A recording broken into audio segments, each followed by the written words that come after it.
I did everything right. I tried every single sport until I found one that stuck. I grinded through my entire 4 years of high school so that I could get into a good college. I did a competitive internship in New York City. I posted every single week on YouTube for 5 years until I built a community of hundreds of thousands of subscribers. I did everything. I tried my absolute hardest, and it still wasn't enough to get me the success that I wanted. Because somehow, no matter how hard I try, I'll always feel like I'm falling behind, like I'm failing. Does that sound like you? Because if so, then you're just like me. Someone who stacks up their external life achievements just to feel like they're enough. Someone who gives their 110%. Someone who, theoretically, should feel like enough. I've spent my entire life up until now putting one foot in front of the other, running as fast as I can towards the finish line without bothering to look up. And I wake up most mornings feeling like a lazy, worthless potato. Not even in a self-deprecating way, but in a genuine structural way. Like there is some internal meter that never moves and leaves me perpetually behind. And for a long time, I thought that I was the problem, that there was something deeply wrong with me. Why was I never satisfied? Why was I always jealous of other people's achievements, yet unimpressed by my own? Why couldn't I, for once, just be satisfied? What I didn't know then, and what I'm about to break down for you in this video, is that this wasn't about me, or about you, or about any one of us individually. The chronic disappointment in ourselves isn't a character flaw, it's a design feature. We aren't failing the system. The system is working as intended, it's just working against us.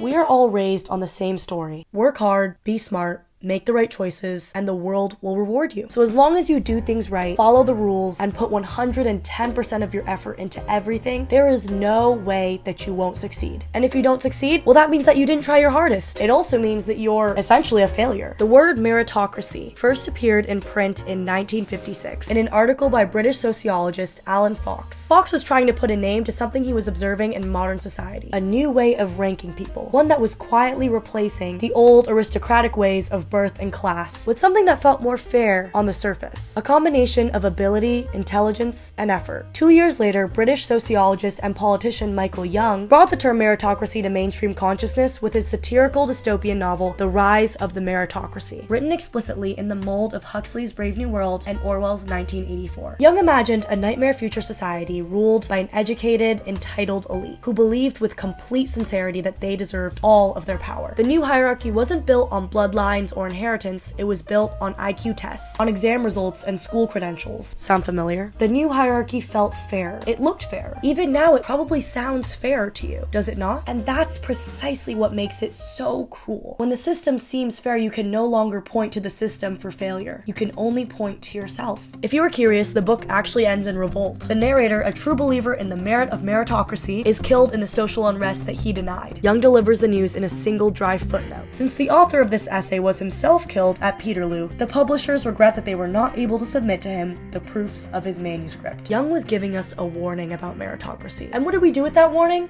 Oh yeah, we turn it into the blueprint. Meritocracy is the foundational myth of our free, democracy-based society. The idea that everyone begins at the same starting line, and how far you get from there, your position in the race of life, is determined by only one thing: your merit, how hard you work. It's the myth that success is earned, not inherited. That the playing field, while not perfectly level, is level enough to consider effort the first and primary variable. And so we built an entire civilization around the idea that the right credentials, the right effort, the right hustle, and the right place and the right time would get you to something called success. What we forgot, though, was what success actually looked like once you got there. We never asked when we could stop and be satisfied. There is a particular texture, a sour taste to being a high achiever in today's world. Someone your age has probably done extraordinary things you can only ever dream of doing, things you know that in this lifetime you could probably never do. And while that kind of makes you feel inspired, it mainly just makes you feel like shit. Like when measured against someone else's extraordinary things, your extraordinary things are pretty ordinary. Like no matter what you've done, what you've accomplished, what you're proud of, someone in the room has done it better, earlier, and with more credentials than you have. And with social media, it has never been easier to fact check that. Merit has become equivalent to our worth. And when merit becomes equivalent to worth, things get scary. Michael Sandel, a philosopher, professor at Harvard, and author of The Tyranny of Merit, can help us out with this. His core argument is this: meritocracy becomes tyrannical when it stops being something like a hiring principle and starts looking more like a cosmic verdict on your worth as a person. When we turn success into a moral judgment, we don't just sort people into winners and losers. We tell the losers that they deserved to lose, that their failure isn't a temporary outcome, it's a permanent character flaw. And that produces something genuinely terrifying. The hubris of the winners and the humiliation of the losers creates a trap of believing that every failure and success is a reflection of who you are, rather than any external circumstance. circumstances. Every metric that isn't actively growing is proof that you're not working hard enough, you're not smart enough, you're just not enough. Sandel calls this the tyranny of merit. And the worst part is that it never goes away. When you're failing, it's there to remind you that this is all your fault. And when you're succeeding, it makes you feel like you haven't actually arrived at success. It creates a deep fear of failure because at any time, your entire worth could be stripped from you and you'll just become one of the losers. Let's take a quick step backwards. Why was this system created in the first place? How did we get here? Here is where we're gonna get deep in the political theory. Don't worry, I've written down all my notes. They're all here on Notability. Shout out Notability, by the way. This app genuinely saved my life this past semester, guys. I would not be here without it. Being able to handwrite all of my notes and have them automatically converted to text and be searchable is such a game changer. Also, the most amazing annotation and summarization capabilities for literally any PDF in the universe. And it came especially in clutch for this video where I'm pulling from not one, not two, not three, but 4 different PDFs. 4 different books, girls. I did my research. So Patrick Deneen is a political philosopher whose book, Why Liberalism Failed, is probably the most shocking and uncomfortable thing I've read in a long time, and by far the most inspiring. His argument is that liberalism didn't fail. It wasn't implemented badly. Actually, it was implemented successfully. And this is what its success looks like. Okay, quick clarification before we go any further. When I say liberalism, I don't mean left-wing politics. Deneen and I, yes, my good friend Deneen,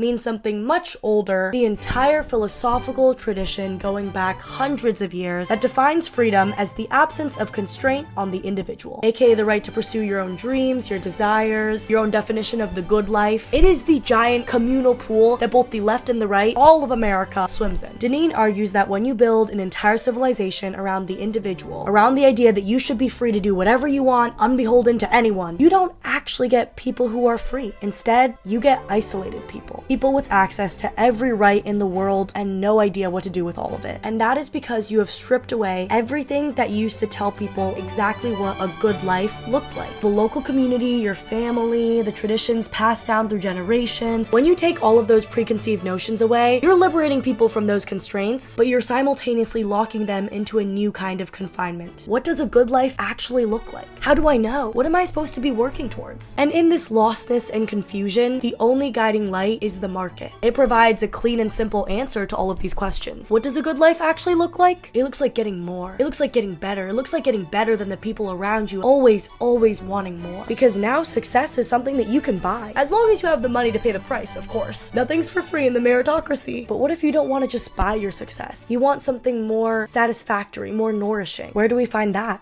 We don't have an answer. So what we're running towards isn't success. We're just running towards a direction. Maybe the direction of money or status, but those directions don't have finish lines. We have been running for so long in those directions that we've forgotten where we're even going. Okay, pause. So what does this mean for us now? You might be thinking to yourself, Deneen, Sandel, and Young are just really well-credentialed Debbie Downers who are telling me the game is rigged and that I should stop playing. Is that it? Does this mean that I should just not try at all in life? That we should all fight against the system and become unemployed chumps? Let me be clear, that is not what I'm trying to say. Don't use this as an excuse to just become an unemployed chud. Unless you really want to, then it's your free will. I'm also not saying that we need to tear all of society down right now and restructure it from the top to the bottom. What I am saying is this. The way that we think about and internalized success needs to change. Eventually, we'll get to out there, but let's start with in here. Deneen actually provides a super useful framework in his book Regime Change. He calls it bottom-up localism, the importance of rebuilding what he calls thick communities, tightly knit, local-rooted networks of people who know each other, show up for each other, and define each other by something other than just what they've achieved on paper. The kind of community that meritocracy quietly destroys. Because when the goal is to constantly get somewhere better, you never invest in the place that you currently are. Think neighborhoods, local volunteer groups, recreational clubs, close family networks, long-time friendships, being present in the communities that are literally around you. We can't keep sacrificing the now for the later. Deneen calls this the Tocqueville option, named after Alexis de Tocqueville, the 19th century French thinker who observed that what made American democracy actually work wasn't the federal government. It was ordinary citizens showing up for their community, their neighbors, their family. Deneen argues that because of meritocracy, we've lost that, but we can get it back. However, Getting it back requires effort, but not in the meritocracy way. It requires showing up consistently, giving support selflessly, and being present with the people and places that you already claim as yours. Having a community and a support network that sees you as a person rather than a portfolio produces something that meritocracy cannot prevent: the feeling of unconditional worth. The people who love you are completely immune to the metrics. They love you regardless of if you're succeeding or failing, regardless of whether you think you're enough. They love you just because, and they won't stop.